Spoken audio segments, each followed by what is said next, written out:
आज की आगम की कक्षा प्रारंभ होने जा रही है।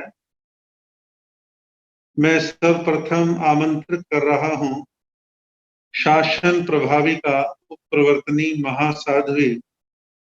महासाध्वी श्री कैलाशवती जी महाराज की सुशिष्या संयम सिद्धेश्वरी उपप्रवर्तनी महासाध्वी श्री कुसुम प्रभा जी महाराज, जो कि आजकल पानीपत हरियाणा में स्थिर वास हैं और वहां ठाणे 11 से विराजमान है। वो भी साध्वीवृंद स्वाध्याय श्री जी को वंदना करेंगी और उसके पश्चात ये वाचना प्रारंभ होगी। साध्वीवृंद वंदना करें।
सभी साध्वी वृंद की वंदना के उपरांत मैं आगम ज्ञाता उपाध्याय प्रवर श्रद्धेय श्री जितेंद्र मुनि जी महाराज साहब से निवेदन कर रहा हूं कि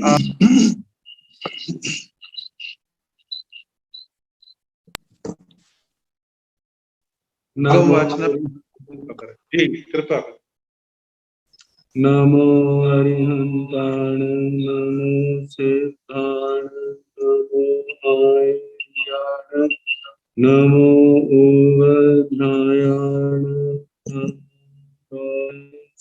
साहुण एसो कंच नमो पारस्थाव पाव गणसर मंगलानंद संवेति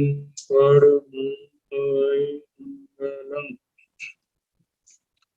जिन शासन जिन वाणी सदा जयवंत हो, श्रवण सदा अविचल मंगल हो, मुक्ति को प्राप्त श्रमण भगवान महावीर स्वामी उनकी परम पावन कल्याणी भागवती वाणी वाचक प्रमुख श्री इंद्रभूति गौतम आदि गणधर भगवान जुग प्रधानाचार्य परम पूज्य श्री सुधर्मा स्वामी जी महाराज उनकी परम पावन पाठ परंपरा वर्तमान आचार्य ध्यान योगी परम पूज्य श्री शिव मुनि जी महाराज एवं गुरुजन सबके पावन चरण स्मृतों में मेरा अनंत अनंत बार वंदना नमस्कार। आगम परिषद में विराजमान वरिष्ठ मुनिराज, अन्य मुनिवृंद, परम आदरणीय भगवती स्वरूपा महासाध्विया जी, श्री आवश्यक सूत्र की वाचना चल रही है। श्रवण सूत्र में 5-5 के बोल आ रहे हैं। कल 5 क्रियाएं और 5 काम गुणों का वर्णन आया। उनके संबंध में प्रतिक्रमण।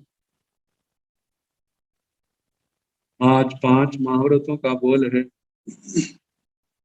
पढ़ी कमामी पंचही महापयही सब भाव पाणाई वायाओ वे रमणम सब भाव मूसा वायाओ वे रमणम सब भाव अधिन्ना दानाओ वे रमणम सब भाव मेहुनाओ वे रमणम सब भाव परिगहाओ वे रमणम। 5 महाव्रतों से संबंधित प्रतिक्रम। महाव्रत बड़े व्रत, साधु साध्वी के महाव्रत, श्रावक श्राविकाओं के अनुव्रत। वे व्रत जिनमें कोई आगार नहीं, कोई अवकाश नहीं, 3 करण 3 योग से जिनको धारण किया जाता है। जैसे कहा जाता है, एक पक्ष प्राणातिपात, जीवों की हिंसा, करो नहीं, करवाओ नहीं, करते को अच्छा जानो नहीं, मन से वचन से काया से। ऐसे मृषावाद, बोलू नहीं, बोलवाओ नहीं, बोलते को अच्छा जानो, मन से वचन से काया से। तीसरा रथादान, ग्रहण करो नहीं, ग्रहण करवाओ नहीं, ग्रहण करने वाले को अच्छा ना जानो, मन से वचन से काया से। चौथा, कुशील का सेवन करो नहीं, करवाओ नहीं, करते को अच्छा जानो नहीं, मन से वचन से काया से। परिग्रह, रखो नहीं, रखवाओ नहीं, रक्षे को अच्छा जानो नहीं, मन से वचन से काया से। ऐसे 5 पापों का 3 करण 3 योग से परित्याग। दूसरे रूप में अहिंसा, महाव्रत का पालन करूं, करवाऊं, करते को अच्छा जानूं, मन से वचन से काया। सत्य महाव्रत का पालन करूं, सत्य बोलूं, बुलवाऊं, बोलते को अच्छा जानूं, मन से वचन से काया। अस्तेय महाव्रत का पालन करूं, करवाऊं, करते को अच्छा जानूं, मन से वचन से काया। ब्रह्मचर्य महाव्रत का पालन करूं, करवाऊं, करते को अच्छा जानूं, मन से वचन से काया। अपरिग्रह महाव्रत का पालन करूं, करवाऊं, करते को अच्छा जानूं, मन से वचन से काया। ऐसे 5 महाव्रतों को साधक ने अपने जीवन में स्वीकार किया है। 5 महाव्रत आने वाले पाप कर्मों को रोकने वाले। आगे इनकी 25 भावना भी आएगी और विस्तार से वर्णन, लेकिन जहां पर केवल का वर्णन, इन महाव्रतों का पालन करते समय कहीं पर भी मन वचन काया से कोई भी दोष लगा तो उसका मैं प्रतिक्रमण करता हूँ, उन दोषों की आलोचना करता हूँ, निंदा करता हूँ, गरहा करता हूँ, अपनी आत्मा को उन दोषों से अलग करता हूँ। उन्हें इन महाव्रतों के अंदर उन्हें इस मर्यादा के अंदर आता हूँ, इस मर्यादा को पूर्ण रूप से ग्रहण करता हूँ। ये 5 महाव्रतों का प्रतिक्रमण है। हे भगवान, इन 5 महाव्रतों का पालन करके कहीं पर भी मन वचन काया से करने कराने अनुमोदने का कोई भी दोष लगा हो तो उसका मैं प्रतिक्रमण करता हूँ। अब इसके आगे 5 समिति। पडिक्कमामि पंचहि समीहि क्रिया समीय भाषा समीय एषणा समीय आयान भंत मत निखेवण समीय उच्चार प्रसवन खेल जल सिंघान परिभावनिया समिति। भगवान में 5 समितियां, इनका पालन करते समय कोई भी मेरे को दोष लगा, इन समितियों की मर्यादाओं से बाहर गया तो मैं उस सब का प्रतिक्रमण करता हूँ। प्रमाद के कारण, लापरवाही के कारण, अनाभोग दशा के अनुपयोग के कारण इन समितियों का कहीं पर भी मैंने अतिक्रमण किया, अतिचार आदि दोष लगाए तो उन सब का मैं प्रतिक्रमण करता हूँ। इन समितियों के स्वरूप में उन्हें अपने आप को अवस्थित करता हूँ, समितियों के अंदर अपने आप को लाता हूँ। तो इन 5 समितियों का विस्तार से वर्णन पहले आ चुका है, जब चारित्र आचार का वर्णन किया था। 5 समिति 3 गुप्ती। क्रिया समिति चलना विवेक से, भाषा समिति बोलना विवेक से, एषणा समिति गोचरी आदि विवेक से, आयान खंड मत निकेवण समिति आदान कोई वस्तु ग्रहण करण वस्त्र पात्र आदि उनको उठाना ग्रहण करना लेना देना उठाना रखना इसमें भी करना इस समिति। आगे उच्चार पासवन खेल जल सिंघान परिठावनिया समीर। उच्चार पासवन प्रश्रवण मल मूत्रादि खेल बलगम आदि जल शरीर की मैल आदि सिंघान नाक की मैल, इनको परिस्थापनिका, इनको निर्दोष स्थान पर पढ़ने की समिति। इन 5 समितियों में कहीं पर भी मेरी आत्मा को दोष लगा हो तो मैं उसका प्रतिक्रमण करता हूँ। जो अतिक्रमण हुआ प्रमाद आदि के कारण अनुपयोग दशा में इससे बाहर गया, उन्हें इन समितियों के क्षेत्र में समितियों के पालन में इस रूप में अपने आप को अवस्थित करता हूँ, इनमें लाता हूँ और जो भी दोष लगा उसका प्रतिक्रमण आलोचना निंदा ग्रहण करता हूँ, दोषों से अपने आप को अलग करता हूँ। इस प्रकार ये 5 समितियों के संबंध में प्रतिक्रमण हुआ। अब इसके आगे पडिक्कमामि हि जीवनी कायेहि उड्वी कायेन आओ कायेन केउ कायेन वाओ कायेन वनस्पति कायेन तस् कायेन। हे भगवान, मैं 6 जीवनी कायों का प्रतिक्रमण करता हूँ।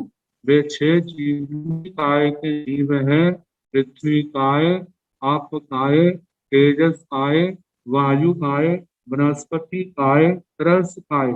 पृथ्वी काय, पृथ्वी मिट्टी है जिन जीवों का शरीर, वे जीव पृथ्वी काय के हैं।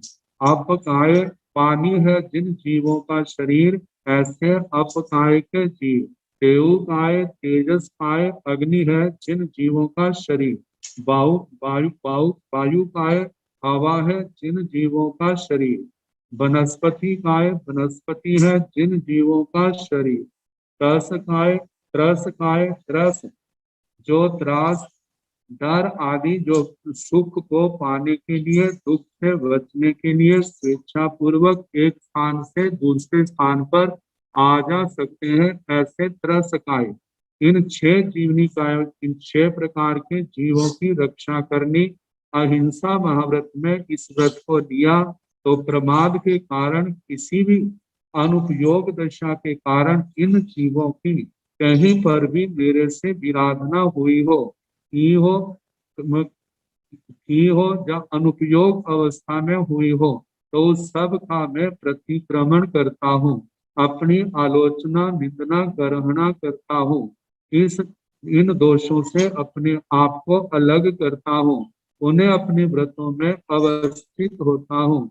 उन्हें अपने व्रतों में स्थिर होता हूँ। इस प्रकार 6 जीवनिकायों के जीवों की आराधना का प्रतिक्रमण करता हूँ। आगे पडिक मामी ही लेसाहि किणह लेसाय नील लेसाय काउ लेसाय एव लेसाय पम्ह लेसाय सुख लेसाय 6 लेशाओं का प्रतिक्रमण करना। हे भगवान, मैं 6 लेशाओं का प्रतिक्रमण करता हूँ। कृष्ण लेशा, नील लेशा, कापोत लेशा, तेजो लेशा, पद्म लेशा, शुक्ल लेशा। इन 6 लेशाओं में 3 तो अप्रशस्त है, कर्म बंधन का, अशुभ कर्म बंधनों का कारण है, और 3 जो है प्रशस्त है। पहले कृष्ण लेशा, नील लेशा, कापोत लेशा, ये अप्रशस्त है, संसार को बढ़ाने वाली है, जन्म मरण को बढ़ाने वाली, क्लेशों को बढ़ाने वाली है, और समाधि का कारण है। और 3 लेशा जो है तेजो लेशा, पद्म लेशा, शुक्ल लेशा, तीनों लेशाएं प्रशस्त है, संसार को घटाने वाली है, जन्म मरण को घटाने वाली है, क्लेशों को मिटाने वाली है, समाधि भाव को पैदा करने वाली है। इस प्रकार 3 लेशाएं अप्रशस्त है, अच्छी नहीं है, और 3 लेशाएं प्रशस्त है। इनका वर्णन जो है श्री उत्तराधयन सूत्र के अंदर 34वें अध्ययन में जहां लेशों का वर्णन आता है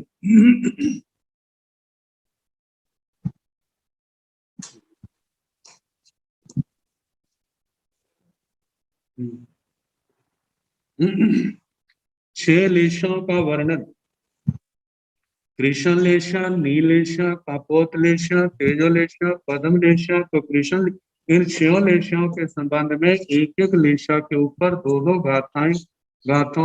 गाथाओं में वर्णन है। पहले जो है कृष्ण लेशा, कैसा उसका स्वरूप है।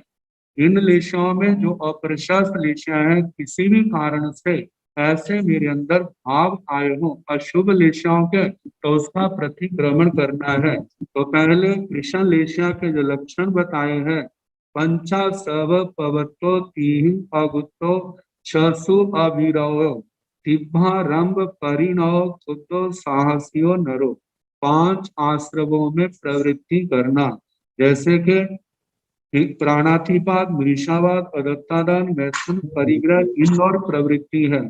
3 गुप्तियों से जो गुप्त नहीं है, 6 काया के जीवों की रक्षा से जो अविरत है, इनकी हिंसा करने वाले हैं, जिनके आरंभ के परिणाम बड़े तीव्र है, जो क्षुद्र प्रकृति के हैं, जो पाप कर्म करने में बड़े साहसिक हैं, ऐसे नरो जीव निधंधस परिणामों, जिनके परिणाम बुराई में, हिंसा आदि पापों में बड़े सन्निग्ध हैं, अंधकार पूर्ण है, जो निसंशय निर्दय है, आजी इंद्रियों, जिनकी इंद्रियां अपने बस में नहीं है, इन योगों से जो युक्त है, ऐसे जीव कृष्ण लेशा वाले कहलाते हैं। आगे इसके आगे नील लेशा का लक्षण बताया है। ईसा अमरीश अतवो अविज माया अहिरिया गेहि पौसेय सढ़े मत्ते रस लोलुए साय गवे साय आरंभाओ अवीरो खुदो साहसियो नरो एय जोग सम उत्तो नील लेसंतु परिणामी। नील लेशा का लक्षण बताते हुए भगवान फरमा रहे हैं, ईर्षा, जिनके जीवन में ईर्षा समाई हुई है, किसी को आगे बढ़ते देख करके एकदम ईर्षा की आग से जल उठता है। अमरीस, जिनके जीवन में सहन शक्ति नहीं है। अतवो, जिनके जीवन में तप नहीं है, जो आत्मा की शुद्धि के लिए, धर्म के लिए किसी प्रकार की इच्छाओं का त्याग नहीं कर सकता। अविद्या माया, अविद्या माया से जो युक्त है, और अहिरिया, जिनके जीवन में किसी प्रकार की लज्जा नहीं है। गेही, वृद्धि भाव से युक्त है। प से, जिनके अंदर प्रद्वेष पाया जाता है। षड् जिनके अंदर शठता धूर्तता है। पमत्ते जिनका जीवन प्रमाद से परिपूर्ण है। रस लोलुए जिनके अंदर रसों की लोलुपता जीवा का चटोरापन है।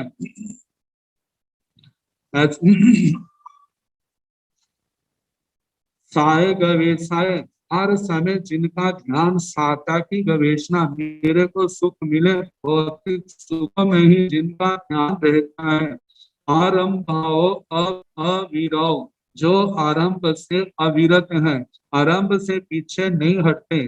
खुद जो क्षुद्र नीच प्रकृति के हैं। साहसी नरो पाप कर्मों में बड़े साहसी हैं। इन योगों से युक्त जो आत्मा है, ये लक्षण सारे के सारे जो है ये नीलेशा के लक्षण कहे हैं। आगे कपोत लेशा के लक्षण कहते हैं भगवान ने फरमाया। बंके बंक समायारे निया डिल्ले अनुचुए पाली उंचग ओम हिय विच्छर दिथि अनारिय उपालग दुष्ट वाय तेने याविय मच्छरी एय जोग समा उत्तो आओ लेसंको परिणमे। वंके जिनके अंदर बक्करता है, बक्कर वृत्ति वाले, कुटिल वृत्ति वाले हैं। बंक समायारे जिनका आचरण भी बक्करता से भरा हुआ है। नियडिल्ले निकृति गूढ़ माया से युक्त है। अनुचुए जिनके अंदर कोई सरलता नहीं है। पाली उंचग दूसरों के मर्मों का भेदन करने वाले हैं। ओम ही जिनके अंदर उपधि माया पाई जाती है। मिच्छा दृष्टि अनार्य मिथ्या दृष्टि अनार्य जिनकी दृष्टि ठीक नहीं है। अनार्य वृत्ति जो अच्छे गुणों से दूर है। उपालग दुष्टवाई दूसरे के मर्म को प्रकट करने वाले। दुष्टवाई दुष्टवादी। एणे यामीय मच्छरी जिनके चोरी की आदत है, चोरी की वृत्ति है। मच्छरी ईर्षा करने वाले हैं। एय योग समा उत्ते इन योगों से संपन्न जो है, इनसे युक्त जो है, ऐसा जीव कापोत लेशा वाला कहा जाता है। इसके आगे तेजोलेशा के लक्षण कहे हैं। निया वित्तीय अचवले अमाई अकुहले विनीय विनाय दंते जोगवं उव हाणवं प्रिय धम्मे दड़ धम्मे वज्र भीरु किए साए एय जोग समा उत्तो तेउले संतु परिणमे।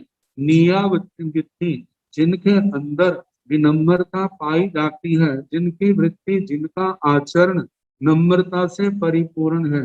अचवले जिनमें किसी प्रकार की चंचलता नहीं है। अमाई माया नहीं है।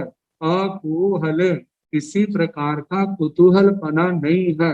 गंभीरता है उनके अंदर, चंचलता तुच्छ वृत्ति नहीं है।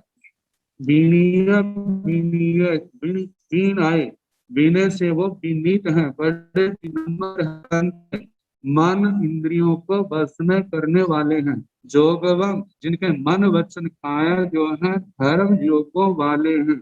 उपहानवम उपधान तप करने वाले हैं। प्रिय धम्मे दृढ़ धम्मे जिनको धर्म प्यारा है, धर्म में दृढ़ता रखने वाले हैं। वज्र भीरु जो पाप से डरने वाले हैं। ही ऐसा जो प्राणी मात्र के हितैषी हैं।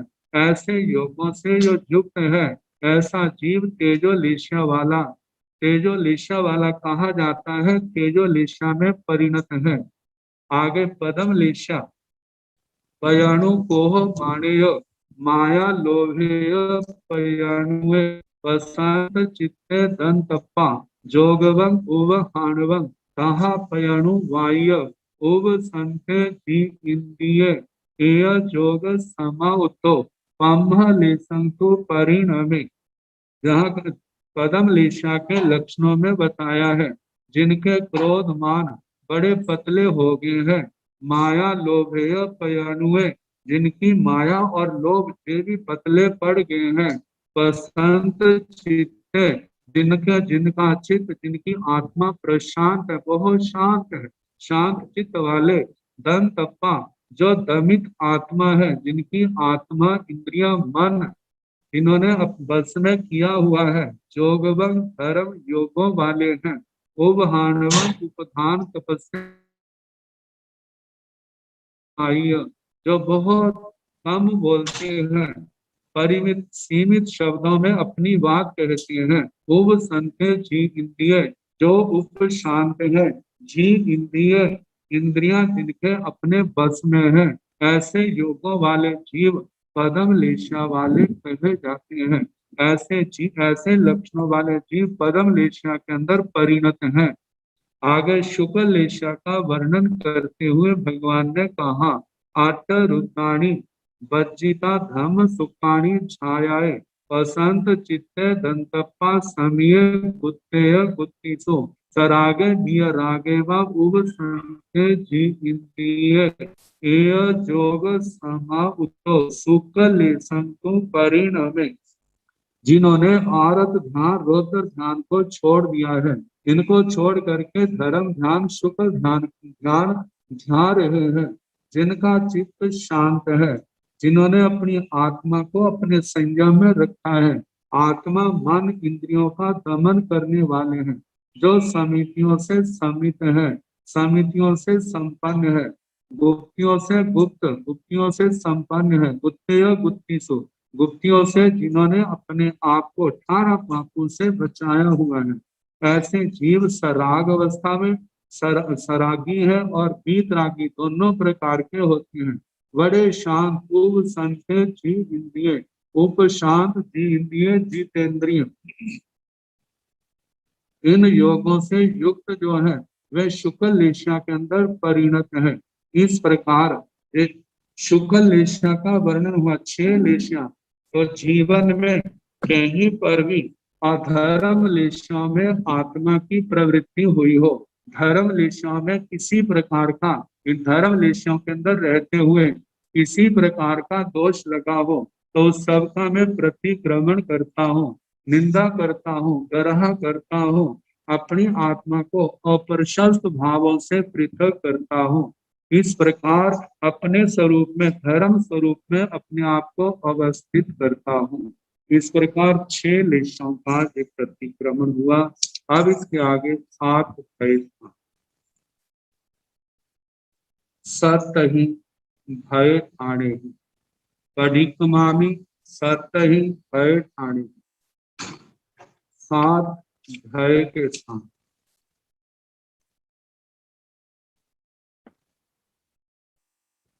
मुमुक्षु आत्मा,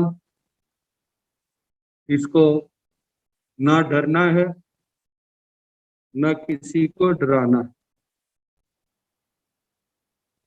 डरना अपनी कमजोरी,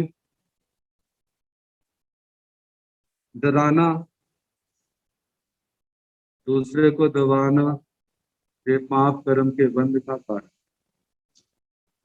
जो जिसको डराएगा आखिर उसको डरना पड़ेगा,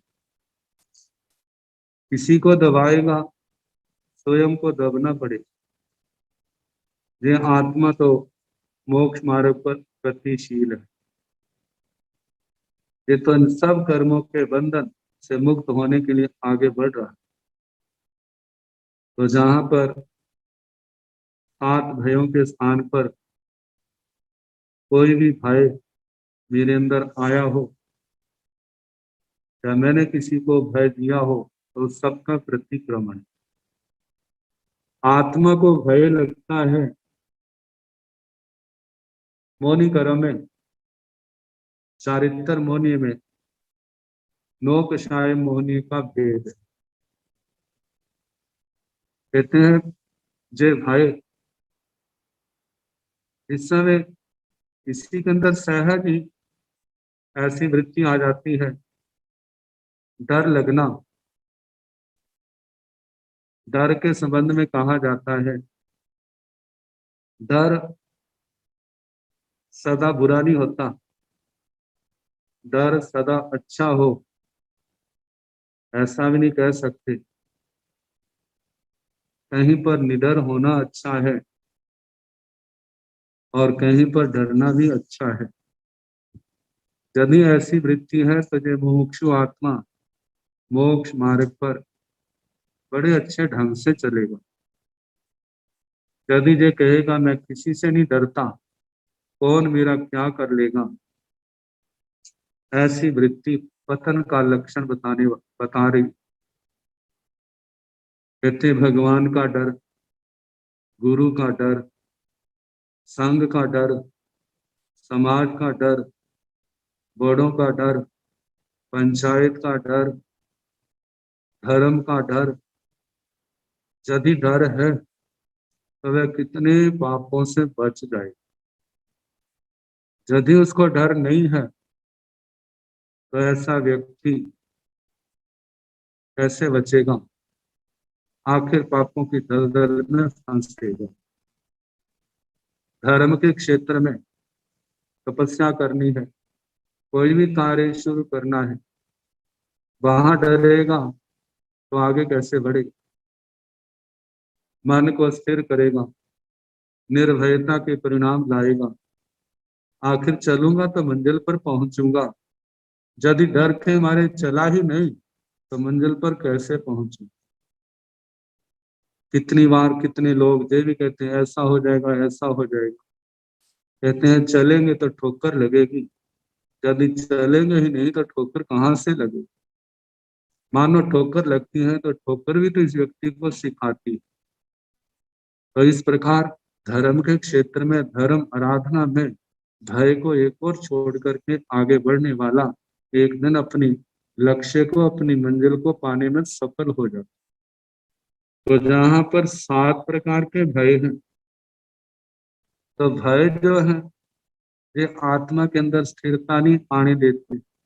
प्रश्न व्याकरण सूत्र के अंदर संबर द्वारों में कहा है यो हुए हैं, जो डरपोक है ऐसे व्यक्तियों को भूत भी डराते। जिसने अपने आप इस भय को जीत लिया है तो जे भी उसको डराते नहीं है, स्वयं उससे डरने लग जाते। तो ऐसा निडर व्यक्ति जो है वही अपने धर्म के मार्ग में बढ़ता हुआ अपने लक्ष्य को पाएगा।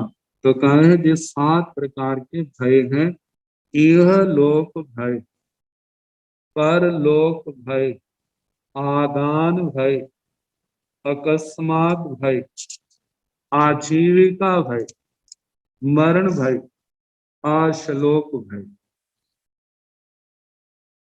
पहले इह लोक भय।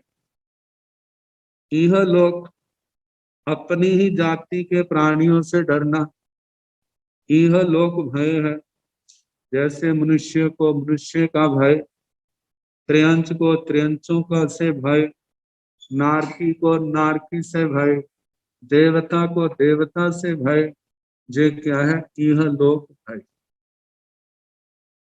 परलोक भय में आता है एक जाति को दूसरी जाति से भय, मनुष्यों को पशु से भय, पशु को मनुष्यों से भय, देवताओं को मनुष्यों से भय, मनुष्यों को देवताओं से भय। ऐसे एक दूसरी जाति से, भिन्न जाति से डरना जो है परलोक भय। आदान भय, अपनी वस्तु की रक्षा के लिए चोर आदि से डरना, ये आदान भय है। अकस्मात भय, किसी बाह्य निमित्त के बिना अपने आप ही सशंक होकर के रात्रि आदि के समय में अचानक डरने लग जाना। डर के कारण से शरीर में कैसे सिहरन पैदा हो जाती है, घबरा जाता है। तो ये जो है अकस्मात भय। आजीव भय, आजीविका का भय, दुर्भिक्ष आदि के समय जीवन यात्रा के लिए भोजन आदि की अप्राप्ति के दुर्विकल्पों से डरना।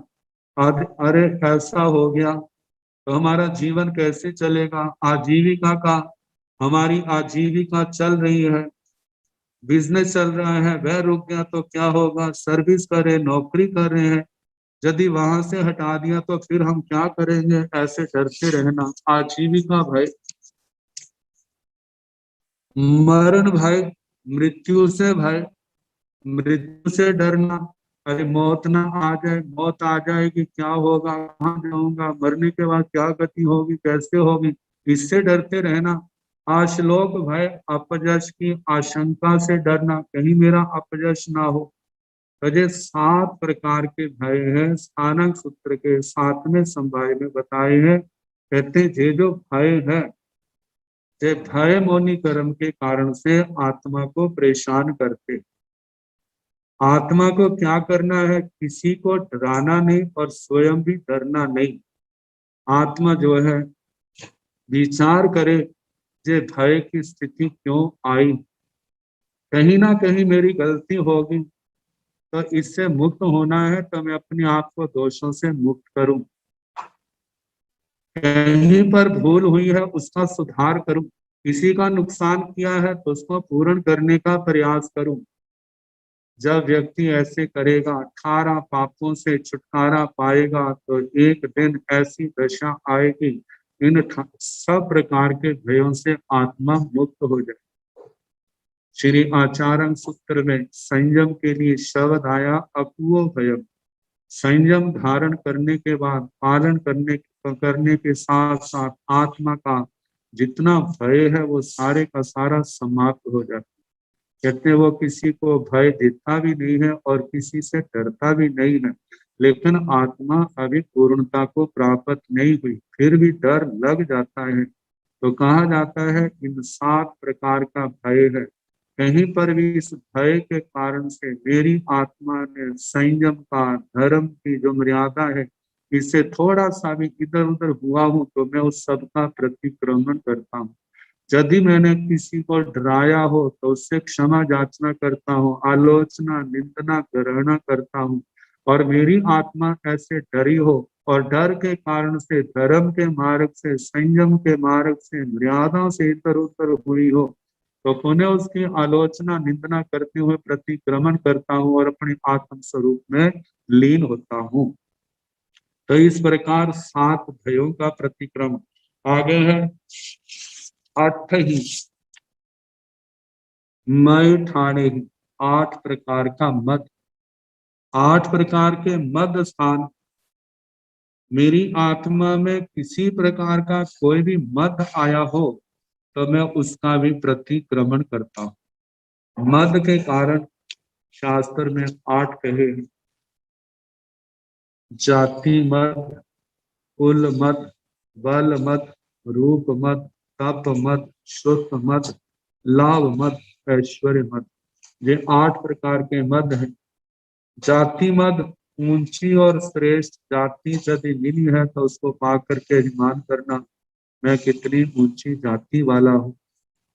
दूसरा कुल मद, ऊंचे कुल का अभिमान करना, मेरा कुल कितना ऊंचा है। बल मद, अपने बल का घमंड करना, अभिमान करना, मेरे अंदर कितना बल है। नाना प्रकार के बल है, उनको पा करके बल को लेकर के अभिमान करना, मैं कितना बलवान हूँ। रूप मद, अपने रूप सौंदर्य का गर्व करना, मैं कितना रूपवान हूँ। तप मद, उग्र तपस्वी होने का अभिमान करना, मैं कितना बड़ा तपस्वी हूँ। श्रोत मद, शास्त्र अभ्यास अर्थात पंडित होने का अभिमान करना कि मैं कितना बड़ा ज्ञानी हूँ, कितना मेरे पास ज्ञान है, कितना शुद्ध ज्ञान सीखा है, कितनी विद्याओं का जानकार हूँ, कितनी विद्याओं का धारक हूँ, ऐसा शुद्ध मत। लाभ मद, अभीष्ट वस्तु के मिल जाने पर अपने लाभ का अहंकार करना, देखो मैं कितना भाग्यशाली हूँ, कोई भी काम करता हूँ मेरे को कितनी सफलता मिलती है, लाभ मिलता है। दूसरे काम करते हैं उनको नुकसान होता है, लेकिन मेरे को लाभ होता है, तो इस लाभ का मद। ऐश्वर्य मद, अपने ऐश्वर्य अर्थात प्रभुत्व का अहंकार करना, देखो मेरा वैभव कितना है, कितना कुछ सब गिनाने लग जाता है।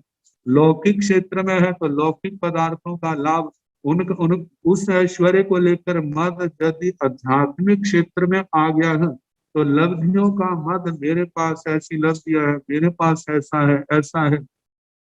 तो भगवान कहते हैं ये तो भाई जो कुछ मिला है ये तो पूर्व जन्म की कमाई है, पूर्व जन्म में जो आपने अच्छे काम किए उसके कारण से मिला है। आज आप इस मद के कारण ग्रस्त हो, अपने आप को ऊंचा, दूसरे को निम्न समझ रहे हो। इसका परिणाम क्या होगा? जे मद जो है नीच गोत्र का कारण है। इस मद के कारण से नीच गोत्र बनता है। यदि आप जाति का मद करोगे तो जातिहीन बनोगे, कुल का मद करोगे तो कुलहीन, बल का मद करोगे बलहीन, रूप का मद करोगे रूपहीन, आगे तप का मद करोगे तो तपहीन, तपस्या नहीं कर सकोगे। यदि शास्त्रीय ज्ञान का मद करोगे तो श्रोतहीन, शास्त्रीय ज्ञान नहीं आएगा। यदि आप लाभ का मद करोगे तो लाभहीन बनोगे, और यदि आप ऐश्वर्य का मद करोगे तो ऐश्वर्यहीन। यदि आपने आगे बढ़ना है तो कैसे बढ़ सकते हैं? इन मदों से ऊपर उठो और विनम्र होकर के एक सामान्य छोटे व्यक्ति आपको छोटा समझते हुए लघु वृत्ति विनम्रता के साथ, मृदुता के साथ इस जीवन, इस संसार में अपना जीवन जियो। जिससे क्या होगा? नीच गोत्र के बंध से बच जाओगे, उच्च गोत्र बनेंगे, जिसके कारण से आत्मा की पाप का बंध तो नहीं होगा, पुण्य वाणी बढ़ती है, पाप कर्म कटते हैं, आत्मा निर्मल होती है।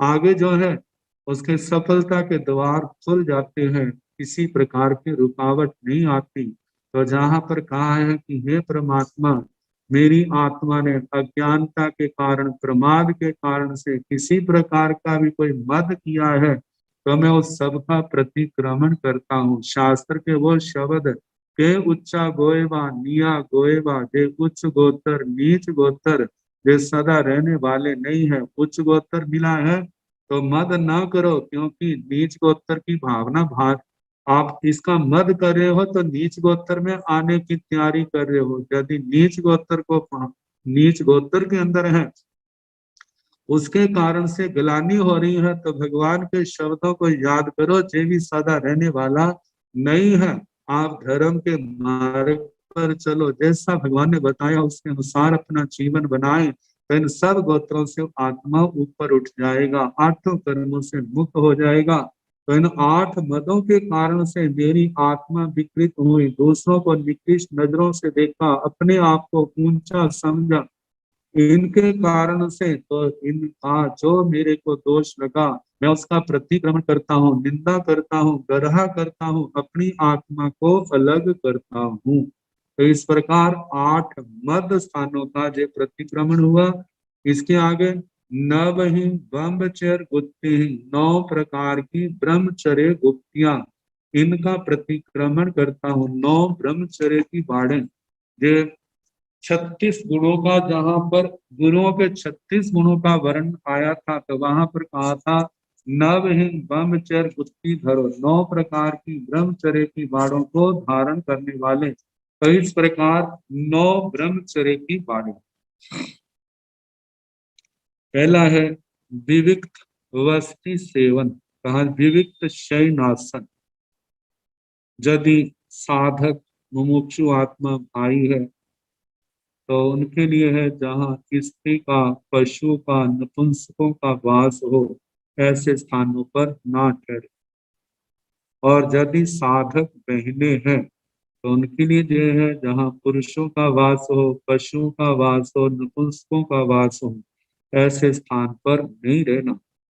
वैसे अपवादिक स्थिति में आता है, कहीं कोई ऐसी जगह नहीं मिलती है तो परिस्थिति बस अपने आप को जागरूक रखते हुए 1 रात 2 रात का अपवाद बताया है, नहीं तो वहां रहने का निषेध है।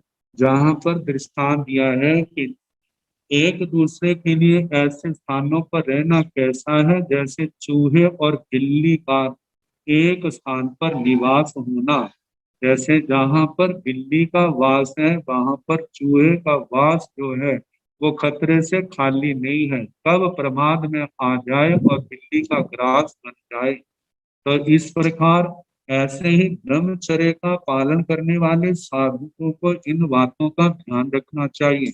कहते चाहे कोई कितना भी परिपक्व क्यों ना हो, उनको भी शास्त्रीय मर्यादाओं का ध्यान रखना चाहिए। श्री उत्तराध्ययन सूत्र के 32वें अध्ययन में कहा है कोई साधक मानो ऐसा है, मनुष्य तो क्या देवी देवता भी उनको इस मर्यादा से चलायमान नहीं कर सकते, इतनी परिपक्वता है। तो उनको लिए यही कहा कि मुनियों के लिए, साधकों के लिए एकांत चर्या प्रशस्त है। जितना एकांतचर्या में रहेंगे, उनका धर्म ध्यान में मन लगा रहेगा, वो उत्तरोत्तर अपनी साधना में बढ़ते जाएंगे। और जो ऋषियों की मर्यादा है, भगवान की मर्यादा है, यदि उसका उल्लंघन करने की का प्रयास करेंगे तो ये उनके लिए खतरे की घंटी हो सकती है। तो इसलिए कहा जाता है, जैसे बिल्ली के स्थान पर चूहे का रहना किसी प्रकार से प्रशस्त नहीं है, ऐसे ही विपरीत लिंगी के स्थान पर रहना, ब्रह्मचारी को वहां किसी भी प्रकार से रहना ठीक नहीं है। ये पहली बात है, ऐसे स्थानों का सेवन नहीं करना। दूसरी बात है स्त्री कथा परिहार। ब्रह्मचारी पुरुष है, भाई है, तो जिन्होंने ब्रह्मचर्य व्रत को धारण किया है, स्त्रियों की कथा वार्ता सौंदर्य आदि की चर्चा नहीं करनी। बहने हैं तो उनको पुरुषों की कथा वार्ता सौंदर्य आदि की ऐसे विषय वार्ता नहीं करनी। इसके संबंध में हमारे पूर्वजों ने जो दृष्टांत दिए हैं, कहते हैं यदि नींबू का वर्णन आ जाए तो उसका नाम सुन करके जीवा में पानी आ जाता है। इसी प्रकार एक दूसरे विपरीत लिंगी की कथा सुनने से सुप्त जो विकार है वो पुनः जागृत हो सकते हैं। इसलिए ब्रह्मचारी साधक को ये ध्यान रखना, ऐसे विपरीत लिंगियों की विषय वार्ता आदि जो है ऐसी कथा नहीं करनी। ये दूसरी बात है। अब तीसरा है निषध्यानुपवेशन। स्त्री के साथ एक आसन पर ना बैठे, उसके उठ जाने पर भी जो हमारी पूर्वजों की महापुरुषों की मर्यादा है कि एक मुहूर्त तक उस स्थान पर नहीं बैठना चाहिए।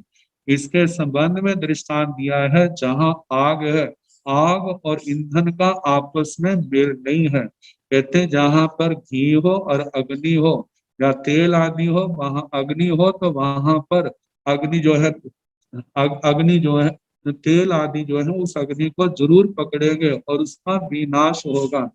ऐसे ही कहा है कि एक स्थान पर नहीं बैठना, जहां आग है, घी रखा पास में जो तो पिघलेगा ही। ऐसे ही एक स्थान पर बैठने से, एक साथ रहने से चित्त वृत्तियों में विकृतियां आएंगी, कमजोरी आएगी और पतन का रास्ता खुलेगा। इसलिए कहा जाता है ऐसे स्थान पर एक आसन पर नहीं बैठना, और जहां बैठे हो तो यदि बहन बैठी हो तो ब्रह्मचारी पुरुष उस स्थान पर कम से कम एक मुहूर्त तक वहां ना बैठे। यदि ब्रह्मचारिणी बहन साध्वी हो तो उनको भी जहां पर पुरुष बैठा हो वहां पर उनके उठने के बाद भी एक मुहूर्त तक नहीं बैठना। जहां पर जलती अंगीठी का दृष्टांत दिया जाता है, जहां पर अंगीठी जल रही है, यदि उसको उठा भी लिया जाए तो उसकी उष्णता, उसकी गर्मी जो है वहां पर कुछ समय तक रहती है। इसी प्रकार ऐसे ही कोई भी भाई है, बहनें हैं, यदि कहीं बैठे हैं तो उनके शरीर के परमाणु जो है उनका प्रभाव रहता है। तो इतना एक मुहूर्त तक का तो परिहार करना चाहिए। तो ये तीसरी बात भगवान ने कही। और चौथी बात कही है, स्त्री अंगोपांग दर्शन, स्त्रियों के मनोहर अंगोपांग ना देखें। यदि कभी अकस्मात दृष्टि पड़ जाए तो सहसा हटा ले, फिर उसका ध्यान ना करे। ऐसे ही ये तो ब्रह्मचारी पुरुषों के लिए है, बहनों के लिए ये है कि पुरुषों की ओर ऐसे अंगों पांगों की ओर दृष्टि ना करे। यदि पड़ जाए तो सहसा हटा ले। जहां पर दृष्टांत दिया है, जैसे नवजात बालक है, बच्चे बच्चियां हैं, आंखें कमजोर हैं, यदि उनको उनकी आंखें सूर्य की ओर की जाए तो उनकी नजर नष्ट हो जाती है, आंखों के देखने की शक्ति नष्ट हो जाती है।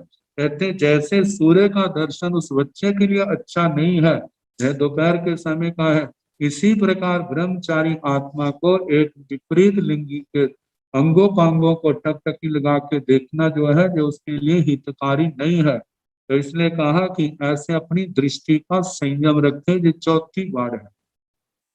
पांचवी बार है कुड्यांतर शब्द श्रवण आदि वर्जन।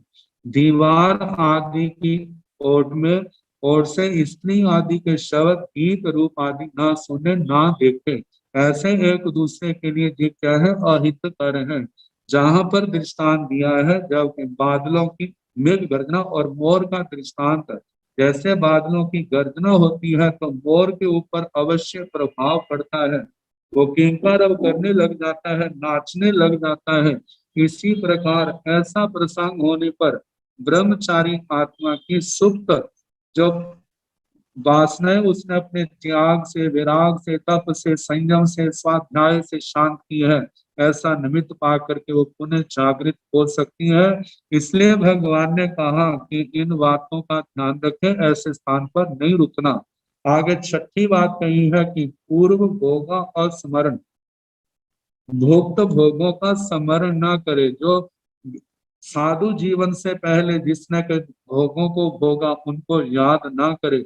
जहां पर दृष्टांत दिया जाता है रत्ना देवी और जिन रक्षित श्री उत्तराधीन श्री ज्ञाता धर्म कथा सूत्र का 9वां अध्याय माकंदी पुत्र, बड़े विस्तार से कथा आती है जिसमें बताया था जिन पाल ने तो पूर्व के भोगों को याद नहीं किया, लेकिन जब रत्ना देवी बार बार याद दिला रही है तो जिन रक्षित उनकी बातों में से प्रभावित हो गया, पूर्व भोगों को याद करने लगा।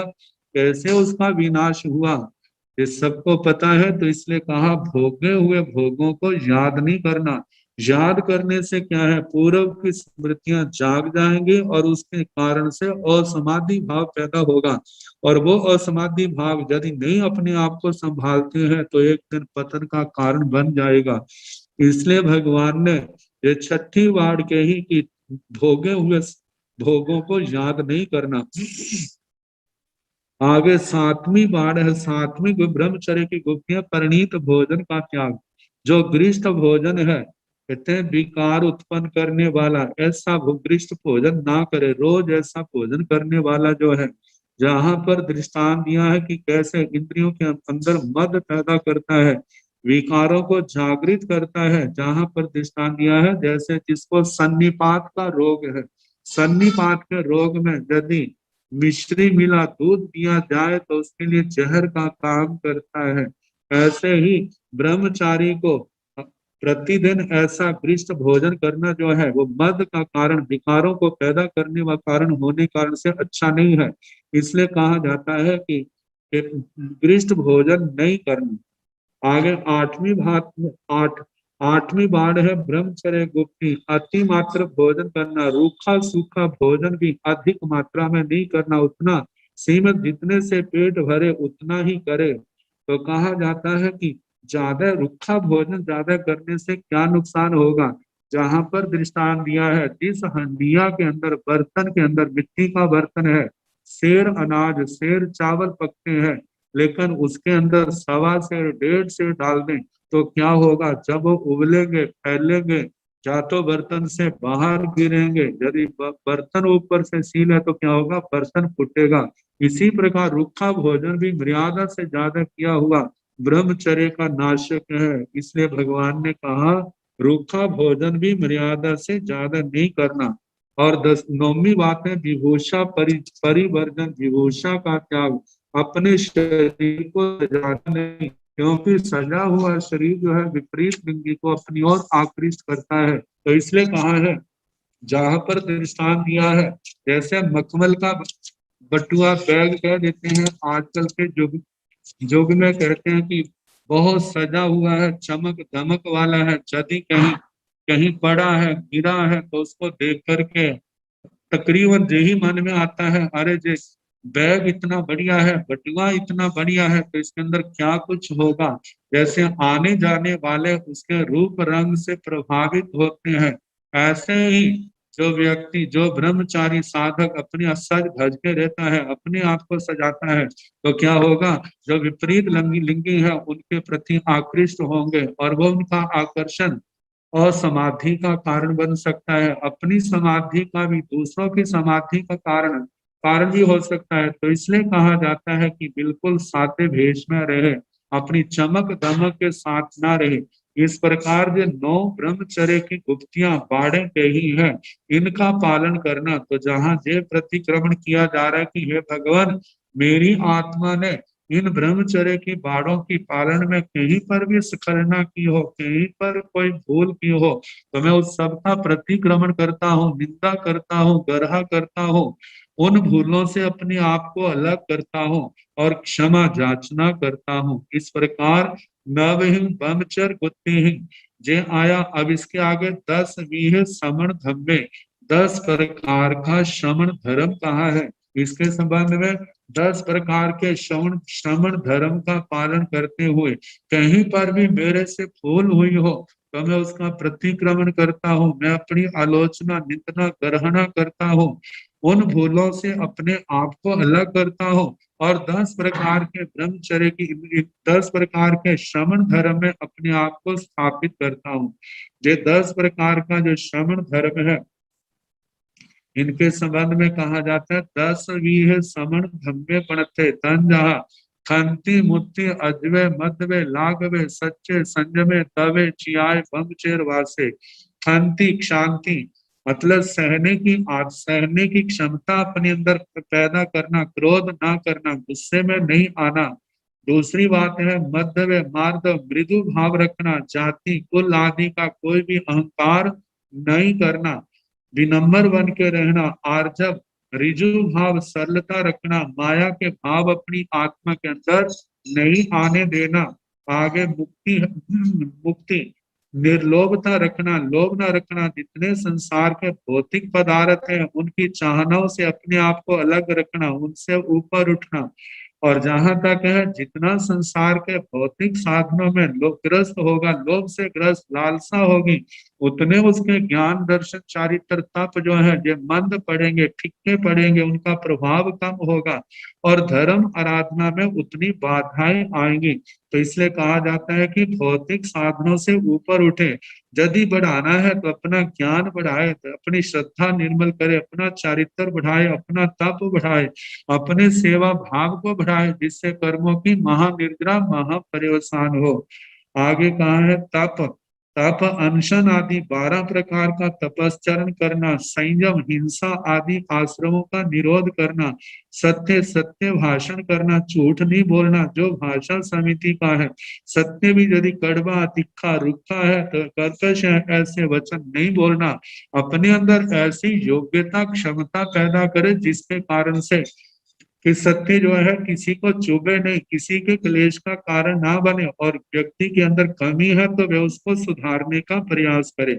आगे शौच के संबंध में संयम में दूषण ना लगाना, संयम के प्रति निरुपलेपता, पवित्रता का भाव रखना, अपने मन के भावों में पवित्रता हो, किसी प्रकार का मैलापन ना आए, अकिंचन्य परिग्रह नहीं रखना, अकिंचन वृत्ति रखना। आगे ब्रह्मचर्य का पालन करना। तो इस प्रकार 10 प्रकार का जति धर्म, जो 10 प्रकार के जति धर्म की आराधना में कहीं पर भी हमारी आत्मा को दोष लगा हो तो उसका हम प्रतिक्रमण करते हैं, निंदा करते हैं, गर्हा करते हैं, अपनी आत्मा को उन दोषों से अलग करते हैं।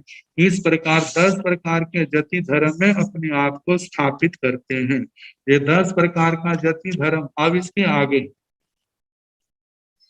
एकारसहीन उपासक परिमाही, 11 उपासक प्रतिमाही, श्रावक प्रतिमाई, जिनका बड़े विस्तार के साथ वर्णन श्री दशाश्वत स्कंद की 6ठी दशा के अंदर किया गया। ये 11 प्रतिमाएं हैं। जब उपासक दशांग सूत्र हम पढ़ते हैं, आनंद आदि श्रावकों का वर्णन आता है, जिनकी 20-20 साल की श्रावक पर्याय है। जब 14.5 साल हो जाते हैं तो कैसे वो श्रावक प्रतिमाएं स्वीकार करते हैं, अपने घर की सब प्रकार की जिम्मेवारियों से ऊपर उठ करके। तो श्रावक वृत्ति तो पहले भी पालते थे, जब घर में थे, लेकिन तब परिस्थितिवश उन्होंने अगार रखे होते। अब ये जो 11 प्रतिमाएं हैं, इनमें किसी प्रकार का कोई अगार नहीं रखा। घर में रहेंगे तो ऐसी परिस्थितियां आ जाती हैं, व्यक्ति दुविधा में फंस जाता है, क्या करूं क्या ना करूं। इसलिए वो घर की समस्त क्रियाओं से अलग हो जाते थे, फिर कोई ऐसी परिस्थिति नहीं आती थी और इनको दृढ़ता से पालन करते थे। पहली प्रतिमा दर्शन प्रतिमा। सम्यक्त्व प्रतिमा किसी भी प्रकार का कोई भी परिस्थिति क्यों ना आ जाए, सम्यक्त्व का निरतिचार शुद्ध विधि पूर्वक सम्यक दर्शन का पालन करते। इसमें कोई अभियोग नहीं, राजा भी योग, गणा भी योग, बला भी योग, माता पिता का, आजीविका का, देवा भी योग, देवताओं का कोई अभियोग चाहे कुछ हो, वे अपने अरिहंत परमात्मा निर्ग्रंथ गुरु केवली प्ररूपित धर्म के अलावा किसी को आदर मान सत्कार नहीं देते। केवल जिन शासन के रंग में रंगे हुए, इतनी दृढ़ता, इतनी पवित्रता, कहते मनुष्य तो क्या देवी देवता भी उनको इस मर्यादा से चलाए मान नहीं कर सकते। जो आदर्श है श्रावक श्राविकाओं के लिए और साधु साधवियों के लिए। जब साधु साधवियों का जीवन आता है तो उनके लिए आदर्श होता है कि हमें भी ऐसे दृढ़ता रखनी अपने धर्म में, चाहे कैसे भी प्रसंग क्यों ना आ जाए, हम अपने धर्म के मार्ग में अपने आप को स्थिर रखें, दृढ़ रखें, किसी प्रकार से बाह्य दुनिया से अपने आप को प्रभावित ना करें। तो कहा जाता है कि सम्यक दर्शन का पालन करना, जिसमें किसी प्रकार का दोष नहीं लगाना, इसमें मिथ्यात्व अतिचार रूप पदाग्रह का त्याग मुख्य है। जितने मिथ्यात्व के संस्कार हैं सारे के सारे छोड़ देते हैं। सम्यक दर्शन शंका, कांक्षा, बीज चिकित्सा, पर पखंडी संस्कृत, पर पखंडी प्रशंसा, इन सब बातों को छोड़ देते हैं और अपने ही अपने स्वाध्याय में, ध्यान में, कर्म ध्यान में आदि इन क्रियाओं में लगे रहते हैं, जिसमें संवर निर्जरा की प्रधानता है। इस प्रतिमा की आराधना, इसका समय 1 मास का है और कहते हैं कभी इससे कम भी हो सकता है। वो कम होने का जो प्रसंग बताया है, मानो आज किसी ने प्रतिमा ले ली, पालन कर रहा है, आयुष्य कर्म समाप्त हो गया काल करके, तो जितना समय वो उस प्रतिमा में रहे तो उतना समय उसका कम से कम कहलाया, लेकिन पूर्ण समय है वो 1 मास का कहाँ से। और दूसरी प्रतिमा व्रत प्रतिमा है। इसके अंदर व्रती श्रावक सम्यक्त्व लाभ के बाद व्रतों की साधना करता है।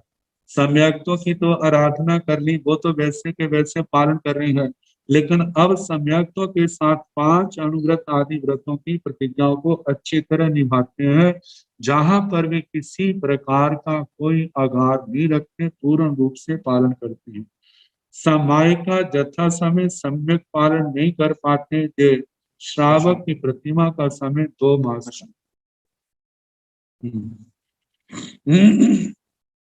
2 मास का है। अब इसके आगे तीसरी प्रतिमा है सामायिक प्रतिमा।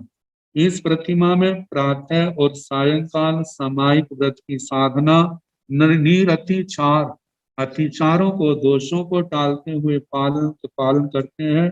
समभाव दृढ़ होता है, किंतु पर्व दिनों में पोषद व्रत का सम्यक पालन नहीं कर पाते। यह प्रतिमा 3 मास की है, 3 मास का उत्कृष्ट समय है। अब इसके आगे चौथी जो पोषद प्रतिमा, नियम प्रतिमा, ब्रह्मचर्य प्रतिमा, सचित त्याग, आरंभ त्याग, प्रेष्य त्याग, उद्दिष्ट त्याग, श्रवण भूतकल्प, ये प्रतिमाएं आएंगे। आज की कक्षा में आगम की चर्चा, व्याकरण की चर्चा और प्रश्नों का समाधान। आज शनिवार को प्रश्न काल होता है, कल रविवार है, कल छुट्टी है और परसों सोमवार को फिर इस कक्षा में आप और हम सभी उपस्थित होंगे। तो अंत में उपाध्याय श्री जी से विनती है कि मंगल पाठ प्रदान करने की कृपा करें। नमो अरिहंताय ज्ञान नमो वैधायान नमो लोये संसाहुन केशो पंच नमोकारो सावपावकणसनो मंगलानंत संगतिं परमंगलम् श्री चतारि मंगलानि हंतांगं सिद्धांगं साहुमंगलम् केवली पुनतो धम्मो मंगलं चतारि लोकतमा अरिहंता लोकतमा सिद्धा लोकतमा साहु लोकतमा केवली पुनतो धम्मो लोकतमो चतारि शरणं प्रवक्ष्यामि अरिहन्ते शरणं प्रवक्ष्यामि सिद्धे शरणं प्रवक्ष्यामि साहो शरणं प्रवक्ष्यामि केवलीनाथं धम्मं शरणं प्रवक्ष्यामि चार शरण सुख करण दुख करण मंगल करण और शरणानि होय जो भव प्राणी आप चरे अक्षय मथेन